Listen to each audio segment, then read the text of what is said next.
3 రోజుల కింద కేసీఆర్ ఓ యొక్క టీవీ ఛానల్లో కూర్చొని ఓ మాట చెప్పిండు. ఏమన్నాడు?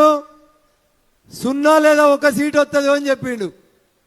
వాళ్ళకు వస్తుందని చెప్పబోయి బీజేపీకి 0 లేదు 1 వస్తుందని చెప్పిండు. ఎవరికి వస్తాయి తెలంగాణలో సీట్లు? ఎవరికి వస్తాయి? ఎవరికి వస్తాయి? కొంచెం గట్టిగా చెప్పాలి, కేసీఆర్కి వినబడాలి. ఎవరు గెలుస్తారు తెలంగాణలో? ఏ పార్టీ గెలుస్తుంది? ఎవరు మన నాయకుడు? ఎవరు ఈ దేశ ప్రధాని? ఎవరు కావాలి ఈ దేశానికి ప్రధానమంత్రి? ఎవరు కావాలి? వినబడ్డదా? ఫామ్ హౌస్ దాకా గింతనా సిద్దిపేటలో బలం? జర గట్టిగా చెప్పాలి. ఎవరు కావాలి మనకు ప్రధానమంత్రి? ఎవరు కావాలి? ఎవరు కావాలి? సిద్దిపేటకు రైలు ఎవరు ఇచ్చిర్రు? సిద్దిపేటకు రైలు ఇచ్చిన మోడీ బొమ్మను తన్నిన మూర్ఖుడెవడు? తన్నిన మూర్ఖుడెవడు? తిన్న పల్లెంలో మలమూత్ర విసర్జన చేసిన మూర్ఖుడు ఎవడంటే ఎవడు? ఎవడు? సిద్దిపేట ఎమ్మెల్యే బీజేపీ అయినా కాదు, గజ్వేల్ ఎమ్మెల్యే బీజేపీ అయినా కాదు. ఎవరిచ్చిర్రు గజ్వేల్కి రైలు? ఎవరిచ్చిర్రు? సిద్దిపేటకు రైలు ఎవరిచ్చిర్రు? మరి ఇవన్నీ మర్చిపోయి టీవీ స్క్రీన్ మీద మోడీ గారి బొమ్మ కనబడితే తన్నిన మూర్ఖుడు ఎవరు? ఎవరు? ఒకవేళ మీలాగా అధికారం ఉందని మేము తప్పు పని చేయాలనుకుంటే హరీష్ రావు ఒక్కరోజు కూడా నువ్వు ఈ ఊర్లో తిరగకపోతుంటివి.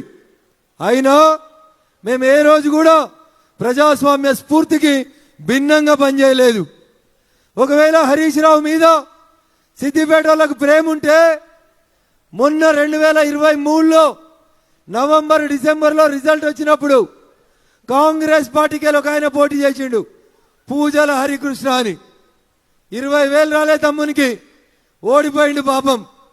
కానీ ఇలా రోజు సిద్దిపేటలో రోడ్లకి మోరీలకి ఎవరు కొబ్బరికాయలు కొడుతురు? పూజల హరికృష్ణ కొబ్బరికాయ కొడుతుండు. 30 మంది కౌన్సిలర్లు ఉన్నారు. ఒక్కడన్న పోయి మా ఎమ్మెల్యే రాకుండా ఎట్లా కొబ్బరికాయ కొడతామని ఒక్కడన్న అడ్డం పోయిందా? పోలేదంటే హరీష్ రావు మీద సిద్దిపేట వాళ్ళకి ప్రేమ ఉన్నదా, కోపం ఉన్నదా, భయం ఉన్నదా అనేది ఒకసారి అర్థం చేసుకోవాలి. ఇలా అధికారం పోయింది, హరీష్ రావు సిద్దిపేటకు వస్తలేడు. ఎందుకంటే పోలీసు వాళ్ళు గౌరవిస్తలేరు. ఆయనకు వంతవాడే సురేందర్ రెడ్డి లేడు. ఉన్నాడా సురేందర్ రెడ్డి? ఉన్నాడా సురేందర్ రెడ్డి?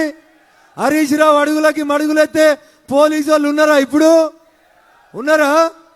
అందుకని హరీష్ రావు కూడా వస్తలేడు. వస్తే కూడా అప్పుడప్పుడు మెల్లగా ఇట్లా వచ్చి సాటుకి వచ్చి సాటుకు పోతా ఉన్నాడు. అంతేనా? అందుకని భారతీయ జనతా పార్టీ నాయకులకి కార్యకర్తలకు నేను సవినయంగా ఒకటే విజ్ఞప్తి చేస్తా ఉన్నా.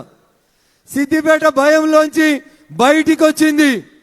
సిద్దిపేట ఇయ్యలో 40 ఏళ్లుగా 1985లో చంద్రశేఖరరావు గెలిచిన నాటి నుంచి ఇయ్యాల దాకా ఒకటే కుటుంబం సిద్దిపేటను దోసుకుంటే ఆ సిద్దిపేట ప్రజలు చంద్రశేఖరరావు గారి కుటుంబాన్ని, హరీష్ రావు గారిని వద్దనుకున్నారు. కాబట్టి ఇవాళ సిద్దిపేట గడ్డ మీద భారతీయ జనతా పార్టీ కోసం ఇంతమంది కార్యకర్తలు వచ్చి నినదించారు అనేది ఒక్కసారి మీరందరూ కూడా గుర్తుంచుకోవాలి.